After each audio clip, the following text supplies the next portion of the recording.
colleague and parent that I barely know invited herself to my parents' house for a massive child's birthday party. Guys, this is one of the wildest work stories that I've ever read on the channel. I have 2 stories for you today. My name's Mr. Reddito. If you're not subscribed to the channel, you're gonna want to do that so you never miss these updates on these stories. Okay guys, let's hop right now into this wild colleague story. A few years ago, I had to move back in with my parents after splitting with my now ex, and being diagnosed with the start of a chronic condition. My parents had the house on the market and wanted to move up north, back to where we were from. House prices are a lot cheaper here, and so they went from an average size 4-bedroom semi into an affluent commuter town near London, to a large 5-bedroom house set on 6 acres in the countryside, complete with a bungalow on the land. I lived in the bungalow as being disabled. This meant I could have a house that is adapted and could be independent but have my parents close by for when I'm struggling. I got a job as a teacher at a local school and have been working there for a month or 2 before this event took place. Here's the story.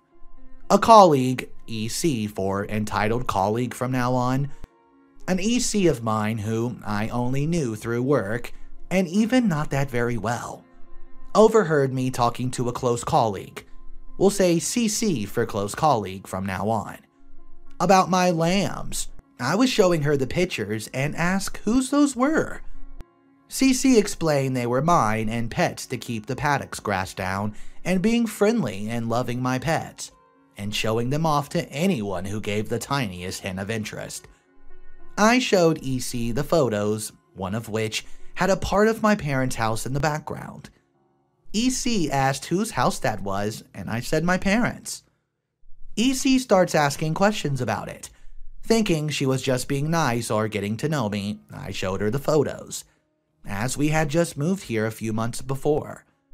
It was from the estate agents, and thinking that EC knew I was new and knew very few people and figured this was why she was taking an interest in getting to know me. Well, the photos obviously showed my parents' house inside, their beautiful large manicured garden, my bungalow, the woodland that surrounds 3 sides of the land and the paddock. Well, our lunch break duty ended and we all go back to our classrooms. I think nothing more of the conversation other than how nice it was getting to know more people. An hour later, EC sent me an email, quote, nice, I think, assuming it was about earlier and then I'm starting to get to know more people at work. By the way, I'm really shy until I get to know people, which makes making friends hard. This was until I read the email. EC has invited herself to use my parents' house the following Saturday afternoon to host her 8-year-old's birthday party. I thought it was a joke at first until I read all her plans. Cooking party food in my parents' kitchen, moving all the furniture out of the lounge. It's a massive lounge that's the size of my nearly whole bungalow, so they can play party games, even going as far to say that my parents needed to move any valuables out as she would not be responsible for anything getting broken. Setting up a big bouncy castle in the garden, feeding the lambs and providing refreshments for any parents or adults who stayed. You'd think this was entitled enough, but the cherry on the cake. EC, her husband, and 2 children had invited themselves to stay overnight before the party, quote, to be ready and set up everything and make sure it's all good to go. And they want to stay the Saturday night because they would be, quote, too tired after setting up the party, running the party, and she won't be able to drive home after having a drink because, quote, kids. She informed me and my parents that she would need 2 rooms, both ensure as she did not share bathrooms with people she doesn't know. But apparently, she's perfectly happy to host a children's party in a house of people she doesn't know. and that she wanted fresh linen and towels for her arrival, and a key to the house to make things easier to set up. I could not believe what I was reading. This wasn't a cheeky, can you ask your parents if a total stranger and a near stranger to me can use their house for a children's party? No, it was an email informing me that this is happening and that it doesn't matter if my parents have plans and are away because, quote, they can just leave us the key. My jaw must have hit my desk upon reading the email as CC, we shared a classroom, asked me what happened and seemed concerned for me. She read the email and burst out laughing. Apparently, EC had a habit of just inviting herself places, but this took the biscuit. Unsure of how to handle this bizarre situation, but knowing, of course, the answer from my parents would be a firm no without even asking, I emailed entitled colleague back and politely regretfully informed her that sadly that weekend we were hosting a large family get-together at the house, and that she had thought of maybe hiring a soft play center. Guys, EC replied that soft play would cost money.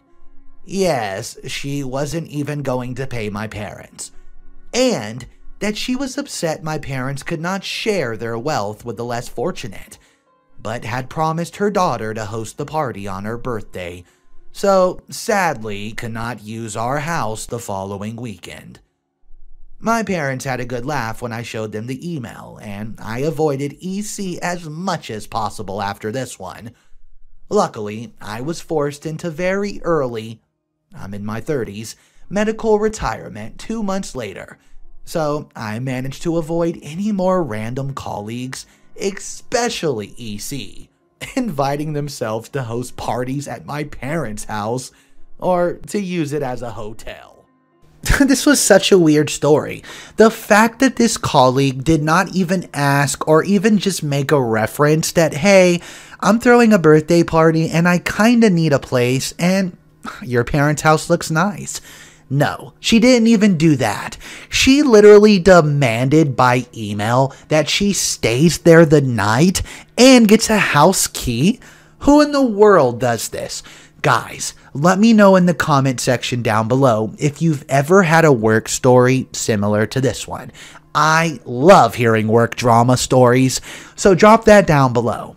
There's still one final story left in today's video. It's about someone from India, South India to be specific, and well, their parents want that OP to marry their cousin. Guys, let's get right into this next story. Sweet home Alabama. I know.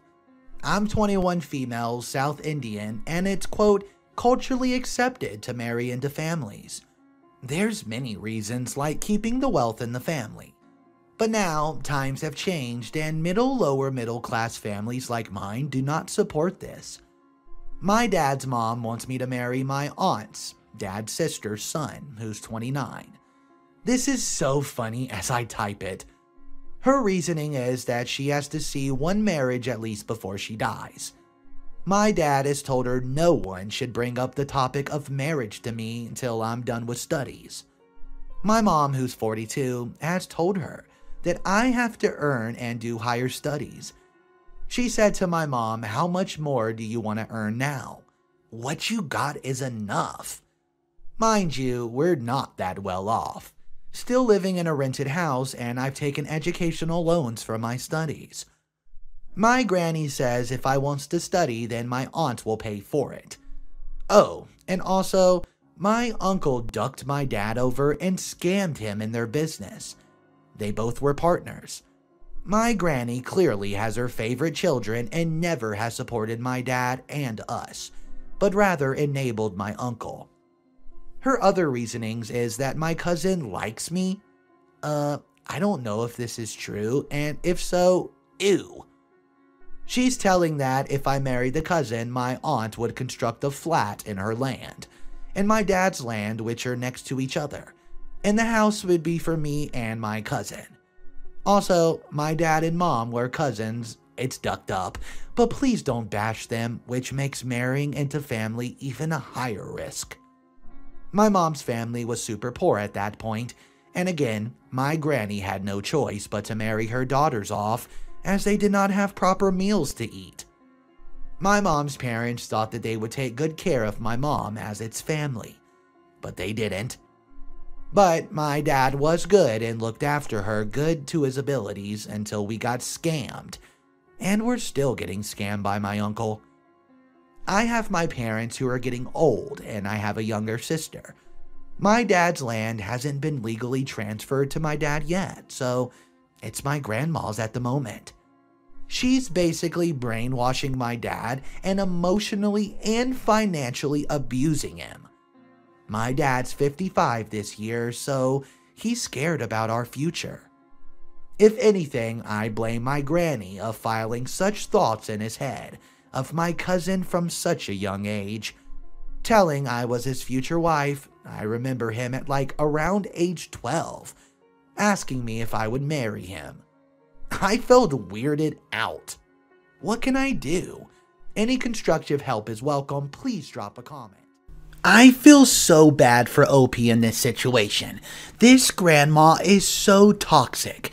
The fact that she's trying to make OP marry her cousin, and it's completely against OP's wishes, and now the father is saying he's not going to inherit stuff if this doesn't happen. What do you guys make of this story? Let me know in the comment section down below. I would love to hear your opinion. There's still one more story left in today's video. Click the subscribe button if you haven't done so, as it's the best way to support me, and let's check out this final story. So, as the story reads, my childhood best friend has 2 dads. How come? Well, his first dad, Stan, I changed the names obviously. Stan had him and his wife that were the first story, that's where it begins. Also, this is very long since it covers the EP stories of both dads. A little backstory for Stan. His parents must have been really cool, and from what he told me, I think they always knew that Stan had a thing for men. Even if Stan himself did not know it. They were really wealthy as well, this is important later. Stan's wife at the time, Karen, was very homophobic and racist, but Stan seemed to black it out somehow. His parents clarified in their will that they don't want Karen to get anything of their money when they pass away because of this. Well, the worst case scenario happened and they died in an accident. And at the same time, Stan realized that he might not be as straight as he thought. He and his brother got all the money their parents left them, and Karen was really excited, since she thought she's gonna get some. Spoiler alert, she didn't. And she was very unsupportive during that time, and she was very greedy. But guess who was supportive? That's right, Daniel, dad number 2. They met recently, and when Daniel was there for Stan, Stan realized that he might not be as straight as he thought, and Karen realized that too. As a result, she became very abusive and filed for divorce, full custody, and Stan's parents' heritage. She even got physically abusive, and Stan did nothing about it. Well, he actually recorded it, so when they went to divorce court, he simply presented his parents' will and the recordings, and Karen did not stand a chance. Shortly after the divorce, Stan and Daniel officially started dating. They married pretty soon, and with his parents' money, Stan helped Daniel to start his own business. This brings us to Daniel's story. Daniel had more luck with his first real partner, which was Stan, but less luck with his parents. He came out pretty soon, with 16 or something, and promptly got kicked out. He was keeping himself alive with minimum wage jobs, and had to drop out of school before he graduated because he was capable of work. Well, one day, he met this cute guy who had just lost his parents and had problems with his wife. Just a side note, he did not know about Stan's wealth back then. He decided to approach him, be supportive, and maybe they will start a friendship. Well, this is exactly what happened. During his minimum wage jobs, he had a lot of time to think. It was a brain-dead job like stocking shelves. So he developed a business idea. Once they were in a relationship, Stan found out about his Daniel's plans, and he was more than happy to become his business partner. They had a great start and their business is doing well. This is where the entitlement comes from. His parents kicked him out, disowned him, and told him that they were not his parents anymore. They did not have any children. Daniel did the same thing Stan did when he was abused. He recorded everything. Their business has something to do with real estate or property management, and when Daniel's parents decided to move, they ran into him as they wanted to rent a house from him.